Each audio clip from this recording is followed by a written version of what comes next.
Self learning एक ऐसी skill है जो आपको पूरी लाइफ हेल्प करती है, चाहे आप स्टूडेंट हो, चाहे प्रोफेशनल लाइफ में हो, आप लाइफ के किसी भी स्टेज में आपने कोई न्यू स्किल सीखनी है, कोई न्यू प्रोजेक्ट स्टार्ट करना है, कोई न्यू बिजनेस स्टार्ट करना है, you need to be a very efficient self learner. So in this video, I am going to teach you everything on how to become a self-learner.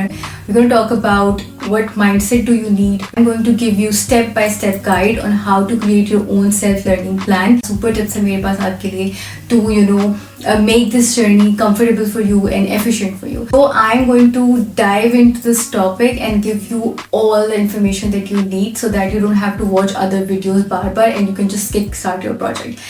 Let's get started. एक self learner का mindset कैसा होता है? एक self learner को growth mindset रखना चाहिए, उसका फिक्स माइंडसेट नहीं होगा. ग्रोथ माइंडसेट और फिक्स माइंडसेट में क्या डिफरेंस है? फॉर एग्जाम्पल, आप एक स्टूडेंट हैं और आप एक लैंग्वेज सीखना चाहते हैं, आप चाइनीज लैंग्वेज सीखना चाहते हैं. आपने फर्स्ट लेसन किया, आपको मुश्किल लगा, आपने दूसरा लेसन लिया, आपको मुश्किल लगा. अब एक जो स्टूडेंट जिसका एक फिक्स माइंडसेट होगा वो समझ लेगा कि नहीं, चाइनीज लैंग्वेज बहुत मुश्किल है, मेरा इसका दिमाग नहीं चल रहा, मैं लैंग्वेज नहीं सीख सकता, या मेरे लिए बहुत मुश्किल हो रही है, मेरे लिए ये बिलीफ है, शायद मेरा दिमाग ही नहीं बना लैंग्वेज सीखने के लिए, चाइनीज बहुत मुश्किल है. जबकि एक स्टूडेंट जिसका ग्रोथ माइंडसेट है और वो सेल्फ लर्निंग कर रहे हैं, उसके सामने जब इस तरह के चैलेंजेस आते हैं तो वो अपने आप से इस तरीके से बात करते हैं कि yes, this is a new language and yes, this is one of the toughest language in the world, but मैं जो हूँ इसके ऊपर मेहनत करूंगा और मैं स्मार्ट टेक्निक्स यूज करके और मैं इसमें कंसिस्टेंट एफर्ट देके इस लैंग्वेज को सीख लूंगा. There is nothing wrong with my brain, और अगर मुझे कहीं पे कोई मुश्किल आ रही है there is opportunity for learning. आपका एक ग्रोथ माइंडसेट होना चाहिए, एक ओपन माइंडसेट होना चाहिए, because it is a journey. ठीक है, कोई भी आप प्रोजेक्ट स्टार्ट कर रहे हैं, कोई स्किल सीखना चाह रहे हैं, आपको डेली कोई ना कोई चैलेंज सामने आएंगे, कुछ आपको मुश्किल कॉन्सेप्ट होंगे जो आपको आसान तरीके से समझने होंगे. It is going to be a long journey. आपका ओवरऑल लाइफ में भी और स्पेशली सेल्फ लर्निंग प्रोजेक्ट भी एक ग्रोथ माइंडसेट होना चाहिए. Number second is, I know you are ready to do hard work, और आप फुल पैशनेट है, पम्प्ड अप है कि मुझे एक प्रोजेक्ट स्टार्ट करना है, मुझे सीखना है. To do hard work in smart ways. एक जो सेल्फ लर्नर होते हैं उनके पास थोड़ा टाइम होता है, उनको ज्यादा चीजें सीखनी होती है, आपको एफिशिएंट स्मार्ट वेज यूज करना है. Want to learn something, apply the active recall strategy. If you want to memorize something, then apply the spaced repetition strategy. एक स्टूडेंट है तो आप स्टडी टेक्निक्स यूज करें, अगर आप एक प्रोफेशनल हैं तो फिर आप different productivity techniques, time management techniques और लर्निंग टेक्निक्स जो है उनको अप्लाई करें. स्मार्ट वे से जब आप लेकर चलेंगे आपके लिए जर्नी बहुत ईजी हो जाएगी. Number third thing that you will be needing is the self discipline. Self learning और self discipline they go hand in hand. ठीक है, वो पैरेलल जा रहे होते हैं. अगर आपने सोच लिया कि मैंने आज से सेल्फ लर्निंग स्टार्ट करनी है, एक प्रोजेक्ट पे काम करना शुरू करना है, और अगर आप जो खुद से कह रहे हैं कि मैंने आज ये काम करना है और आप वो नहीं करते हैं, you are breaking the self discipline rule you said you will do. And number second is, no matter how you feel like, हर रोज हम सेम मूड में नहीं उठते हैं, बट अगर आपने सोच लिया कि मैं ये चीज सीखनी है, नो मैटर व्हाट आप क्या फील कर रहे हैं, आपने उस डेडिकेटेड टाइम के अंदर वो काम करना है.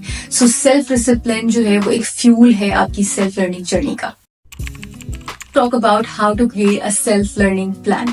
Number 1 is state your goal clearly. आपको क्लियर एक स्टेटमेंट में पता होना चाहिए कि आपने क्या करना चाह रहे हैं, आपका गोल क्या है. ठीक है, फॉर एग्जाम्पल आप कहते हैं कि I want to be a digital marketing expert. ठीक है, लेकिन डिजिटल मार्केटिंग के अंदर इतनी सारी कैटेगरीज होती है. कंटेंट राइटिंग होती है, एडवर्टाइजिंग होती है, ब्रांड मैनेजमेंट होती है, इन्फ्लुएंसर मार्केटिंग होती है, एफिलिएट मार्केटिंग होती है. There are so many things.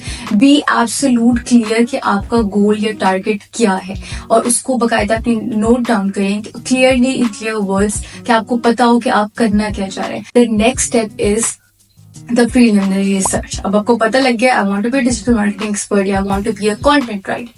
अब आपने क्या करना है कि आपने अपना लैपटॉप लेकर बैठना है और आपने उसके बारे में रिसर्च करनी है. डिसाइड कर लें कि मैं ऑफलाइन सीखना चाहता हूँ, मैं कोई कोर्सेज वगैरह करना चाहता हूँ, किसी ट्यूटर से सीखना चाहता हूँ, या आप डिसाइड कर लें कि मैं ऑनलाइन सीखना चाहता हूँ. अगर आप ऑनलाइन सीखना चाहते हैं तो अपने जो है ना वो सारा मटीरियल अपने लिए इकट्ठा करके रखें. डिसाइड कर लें कि ये यूट्यूब चैनल है जहाँ से मैं सीखना चाहता हूँ, अपने लिए बुक्स की रिसर्च करके रखें, अपने लिए ऑनलाइन फ्री कोर्सेज वगैरह देखें, पेड के फ्री जो भी कोर्सेज आप करना चाहते हैं. इस तरीके से हम स्कूल जाने से पहले अपना एक पूरा बैग तैयार करते थे, अपना सारा सिलेबस उसके अंदर रखते थे, अपनी बुक्स रखते थे, नोटबुक्स रखते थे, स्टेशनरी रखते थे. इसी तरीके से आपने जो है कोई भी प्रोजेक्ट स्टार्ट करने से पहले अपनी रिसर्च करनी और अपनी पूरी टूल किट बनाकर रखनी कि इस पूरी जर्नी में मुझे ये मटेरियल्स की जरूरत पड़ेगी, तो मैं पहले से इसकी तैयारी करके रखूंगी. जब आप प्लान बनाने बैठते हैं, सो बेसिकली आप अपने गोल्स के साथ टाइम को अटैच करते हैं. For example, I want to be a content writer in next 6 months. मेरे पास 6 months हैं, जून जुलाई अगस्त सितंबर अक्टूबर नवंबर दिसंबर. सो मेरे पास नेक्स्ट 6 months हैं जिसमें मैं डिजिटल मार्केटिंग या जिसमें मैं कंटेंट राइटिंग सीखना चाहता हूँ या सीखना चाहती हूँ. सो अब आपके पास एक प्लान आ गया, एक सेट डेडलाइन आ गई. Set your weekly and monthly goals. आप डिसाइड कर लें कि मेरे 6 months के अंदर जो 6 मेजर एरियाज है जिनके ऊपर मैंने काम करना है. कंटेंट राइटिंग है, उसमें मैंने अपनी लैंग्वेज को इम्प्रूव करना है, मैंने डिफरेंट टाइप ऑफ जो कंटेंट राइटिंग होती है उसको देखना है. नंबर 3, मैंने प्रैक्टिस करनी है फिर आर्टिकल्स की, मैं इनको पॉलिश करना है. तो इस तरीके से आप डिसाइड करें. आपके लिए खुद से ये प्लान बनाना मुश्किल हो रहा है तो आप ChatGPT की हेल्प ले सकते हैं और आप उसे कह सकते हैं like for example, I want to be state your goal in next 6 months, kindly give me a 6-month plan week wise. So testing your knowledge is very crucial since आपको पता लगता रहता है कि आपके क्या वीक एरियाज है. For example, मैंने सीखा है कि एक डिस्क्रिप्टिव ऐसे किस तरीके से लिखना है, मैं सीख रही हूँ. अब जब तक मैं वो डिस्क्रिप्टिव ऐसे लिख के नहीं दिखाऊंगी, उसकी प्रैक्टिस नहीं करूँगी, मुझे नहीं पता लगेगा कि मैंने उसको परफेक्टली लिखा है या नहीं लिखा है, या मेरी उसके अंदर कितनी प्रोग्रेस है.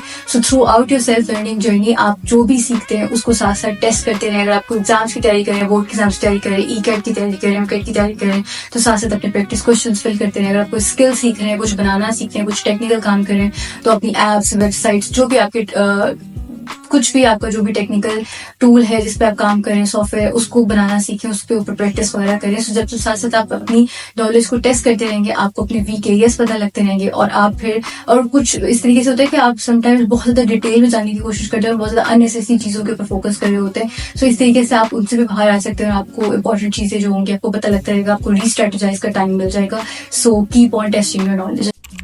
This step is really important for the skill learners जो वो स्किल सीख कर जो है उससे कुछ पैसे कमाना चाह रहे हैं, वो अपनी सर्विसेज प्रोवाइड करना चाह रहे हैं टू द क्लाइंट्स. ठीक है, आपका कोई प्रोजेक्ट है जो कि इवेंचुअली आपने जिससे पब्लिक डीलिंग भी करनी है.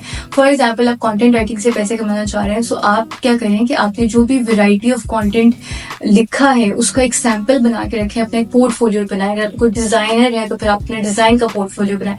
ये बहुत इंपॉर्टेंट होता है. और आइडियली आप उस अपने पोर्टफोलियो को ऑनलाइन शेयर करें, सोशल मीडिया के ऊपर शेयर कर सकते हैं, अपनी फ्री वेबसाइट बना सकते हैं. जरूरी नहीं है कि पैसे अभी से इन्वेस्ट करने, आप फ्री की वेबसाइट बना सकते हैं. गूगल से फ्री वेबसाइट सर्च कर लिरिक्स के ऊपर बनती है. सो इस तरीके से अपनी एक डेडिकेटेड वेबसाइट बनाकर रखिए. जितना प्रोफेशनल आप लेकर चलें उतना ज्यादा आप जो है वो एक लर्नर से प्रोफेशनल का जो गैप है वो उसको जो है वो कम कर सकते हैं. Now it's time for super tips. Number 1 tip that I want to give you is to have a dedicated space. It doesn't matter कि आपके पास पूरा एक रूम नहीं है, पूरा एक ऑफिस नहीं है अपने काम करने के लिए, सीखने के लिए, but have a dedicated space. कोई आपके घर का कॉर्नर, कोई आपकी एक सिंपल टेबल जिसके ऊपर आप बैठकर रोजाना उसी सेम जगह के ऊपर बैठकर काम करेंगे.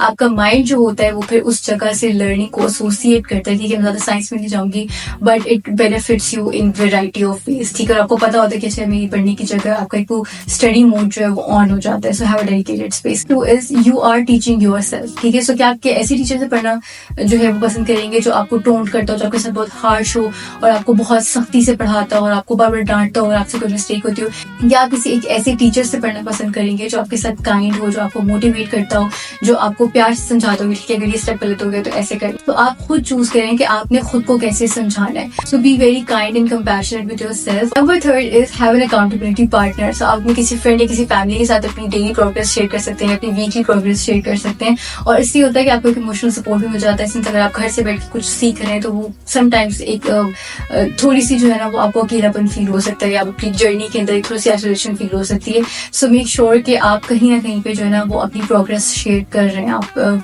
लिंक्डइन के ऊपर शेयर कर सकते हैं, कहीं पे भी आप जो है वो अपनी प्रोग्रेस शेयर कर रहे हैं और इससे आपको एक इमोशनल सपोर्ट भी मिलती रहती है और आपकी प्रोग्रेस भी जो है वो चेक में रहती है. Congratulations, you have learned everything on how to become a super self learner.